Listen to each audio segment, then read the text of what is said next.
नंद दरवर्षी इंद्राची पूजा करीत होते. यावर्षीही त्यांनी मेघांचा अधिपती इंद्र याची पूजा करण्याचं ठरवले.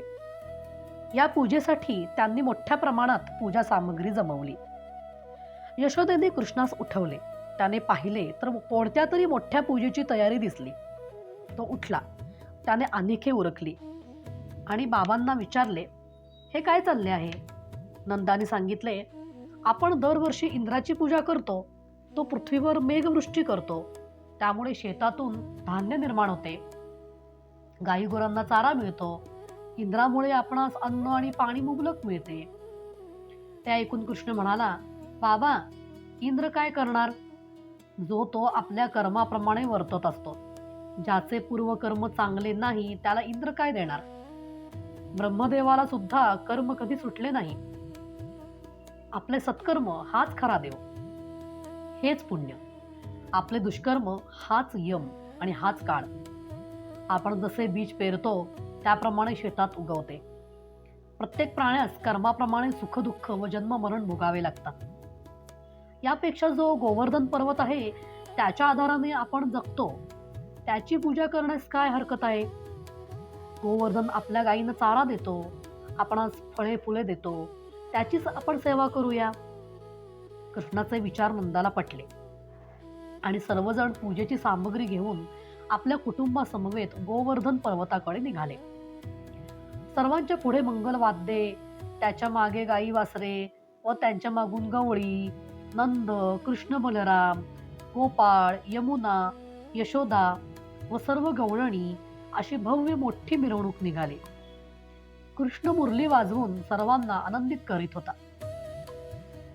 सर्व मंडळी गोवर्धन पर्वतापाशी येऊन पोहोचली. सर्वांनी गोवर्धन पर्वताची पूजा केली. कृष्णाने सर्व नैवेद्य एकत्र करून तो काला नैवेद्य म्हणून गोवर्धनास दाखवला. त्यानंतर गायी वासरे यांची पूजा करून सर्वजण काला पद्धतीने जेवले. ही गोष्ट इंद्राला कळताच त्याला राग आला व त्याने प्रलय वृष्टी करण्याची मेघास आज्ञा केली. कृष्णाबरोबर सर्वजणांनी आनंदाने नाचत गाणी म्हणत गोवर्धन पर्वतास प्रदक्षिणा घालण्यास सुरुवात केली होती. कृष्णाची योग्यता विसरून इंद्र गर्व करीत होता. त्याची आज्ञा होताच गोवर्धन पर्वतावर ढग जमा झाले. प्रचंड वृष्टी होऊ लागली. मोठमोठ्या गारा पडू लागल्या. विजा चमकू लागल्या. आकाशात मोठ्या प्रमाणावर गडगडाट सुरू झाला. पोरांना छातीशी धरून गवळणी ओरडू लागल्या. थोड्याच वेळात पाण्याचा पूर वाहू लागला. वासरे पाण्यात वाहू लागली. नंद यशोदा भयभीत झाले व ते कृष्णाचे रक्षण करू लागले. सारे गवळी, कृष्णा, आम्हाला वाचव असे म्हणू लागले. कृष्णाची करुणा भाकू लागले. कृष्णाने सर्वांना गोवर्धन पर्वताच्या पायथ्याशी यावयास सांगितले. वरून गारा आणि पाऊस कोसळत होता. इंद्र वरून मेघांचा वर्षाव करत होता. कृष्णाने आपल्या योग शक्तीने गोवर्धन पर्वत हाताने वर उचलला. एका छोट्याशा करंगळीवर त्याने सर्व पर्वत उचलून धरला होता. गोपाळांना अभय देऊन त्याने त्या पर्वताखाली बोलावले. सारे जण भराभर पळत पळत त्या पर्वताखाली आले. सर्वजण सुखरूप होते. फक्त पाण्याने भिजून ते पुडपुडत होते. कृष्णाने विचार केला की आता आपण इंद्राचं गर्वहरण करावं. याचप्रमाणे गोपाळांचीही परीक्षा बघावी. कृष्ण गोपाळांना म्हणाला, हा पर्वत आता फारच जड झाला आहे. माझी करंगळी दुखू लागली आहे. तरी आता तुमच्या हातातील काठ्या पर्वताला टेकू द्या. गवळ्यांना फार कष्ट झाले. सतत पाऊस पडत होता. गवळ्यांना वाटले आपण काठ्या लावल्या म्हणून पर्वत अधांतरी राहिला आहे. कृष्ण मात्र हसत होता.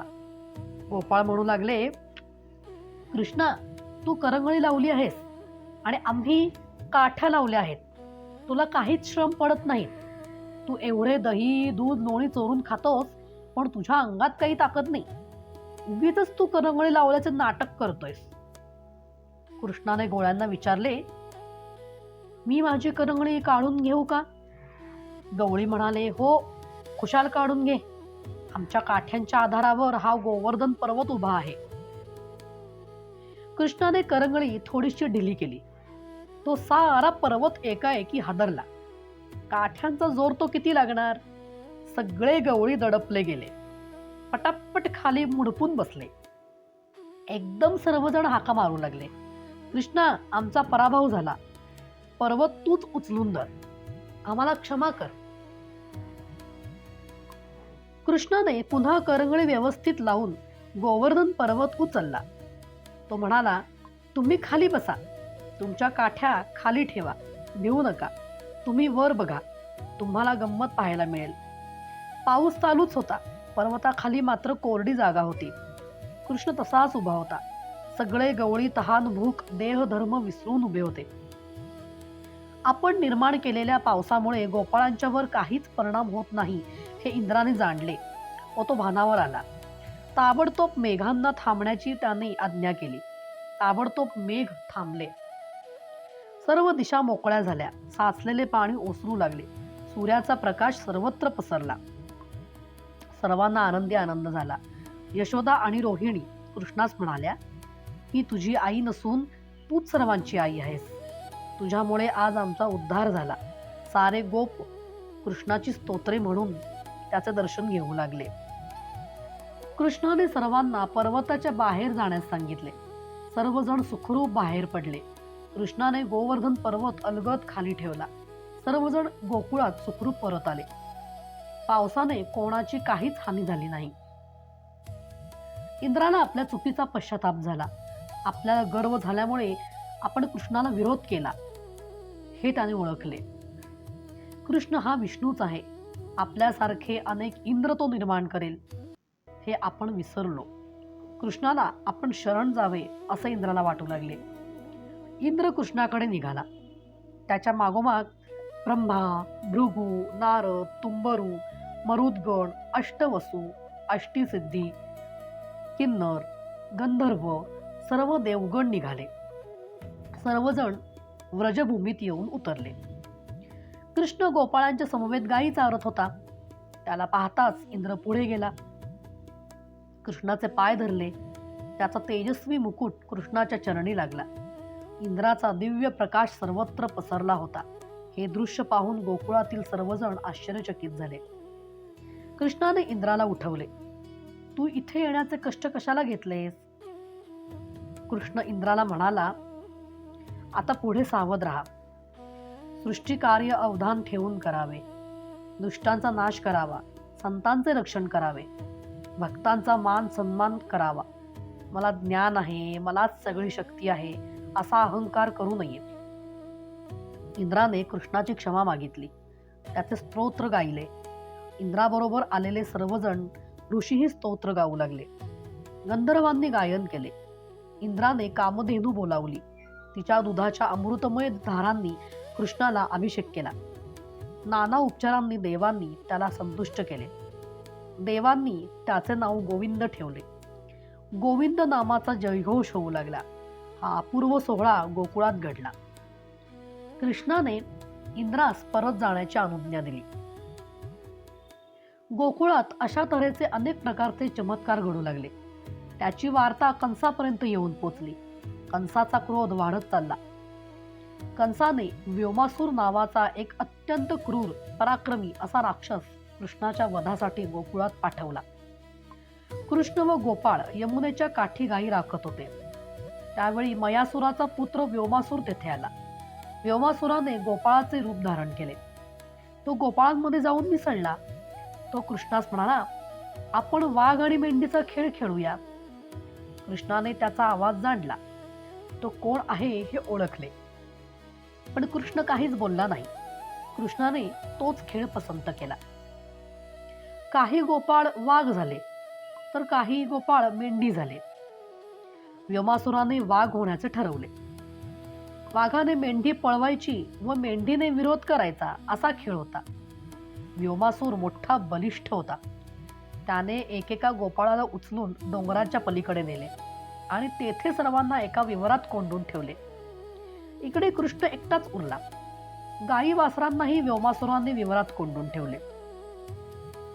कृष्णाने मुरली वाजवली तेव्हा गायी हमरू लागल्या.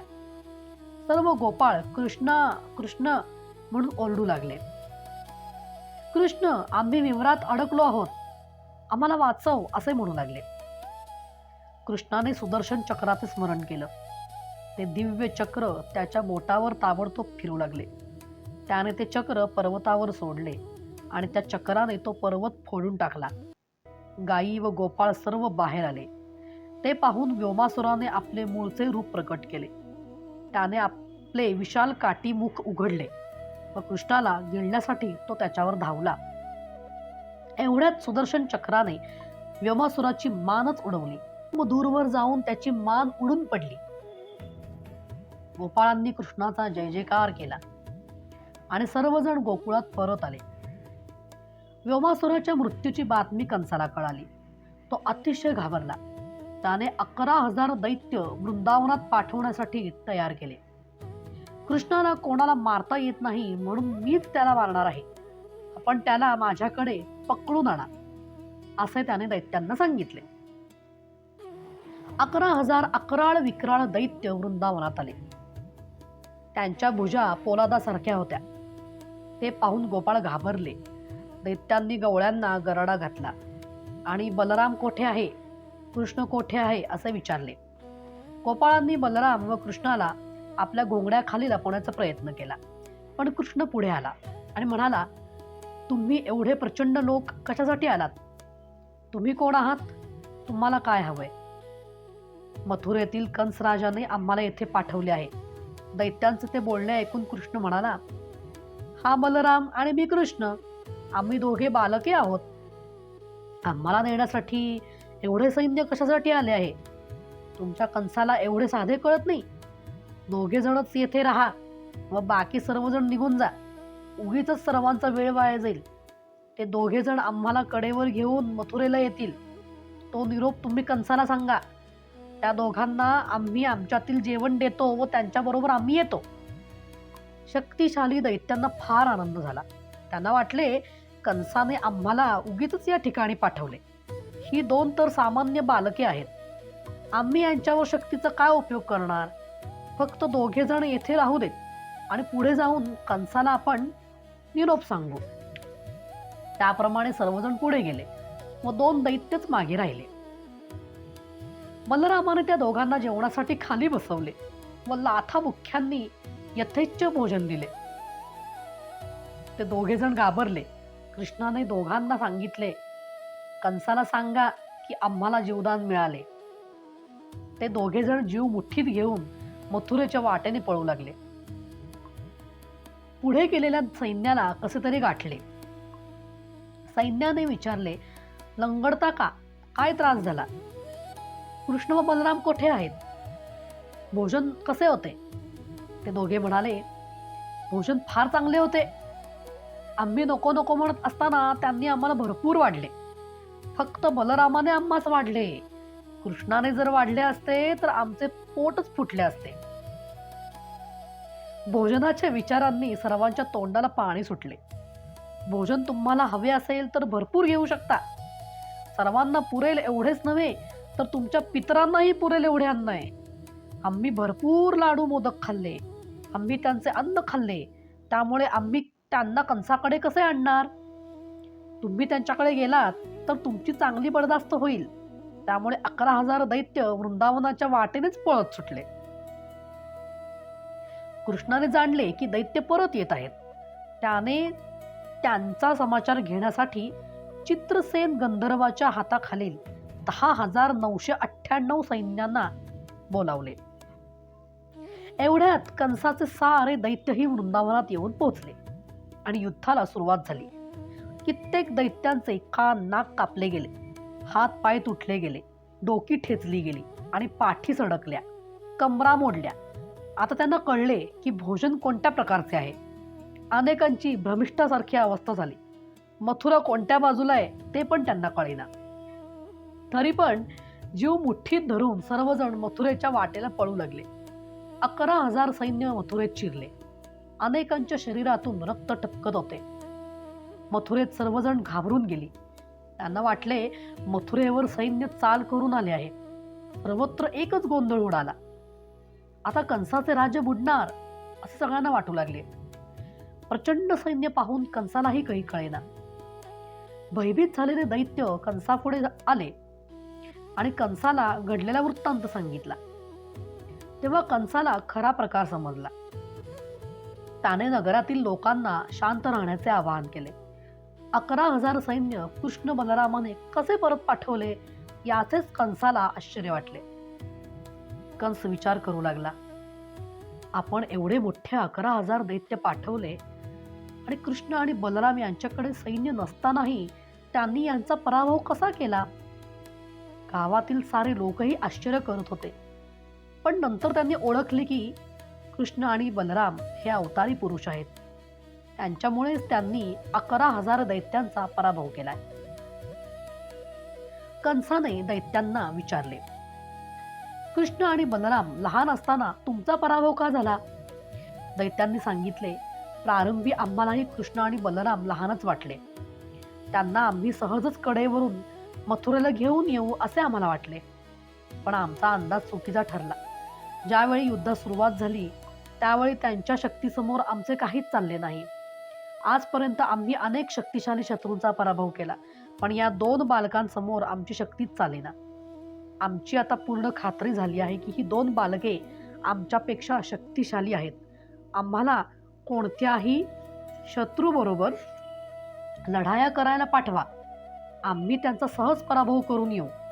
पण बलरामाकडे आम्ही कधी जाणार नाही. आम्ही तेथून पळालो म्हणून आमच्या जीवाचे रक्षण झाले. आम्ही जर त्यांच्याशी लढाई करत बसलो असतो तर निरोप सांगायला देखील आम्हाला परत येता आले नसते. आता त्यांना पकडण्यासाठी काय उपाय करायचा हे आपणच ठरवा. इकडे गोकुळात सर्वत्र वार्ता पसरली की कंसाने मोठे सैन्य पाठवून कृष्ण व बलरामाला पकडून नेले. साऱ्या गोकुळात एकच हाहाकार उडाला. सर्वत्र दुःखाची छाया पसरली. पण थोड्याच वेळात कृष्ण बलराम गोपाळ व गायी येत असल्याचे गोकुळवासियांनी पाहिले.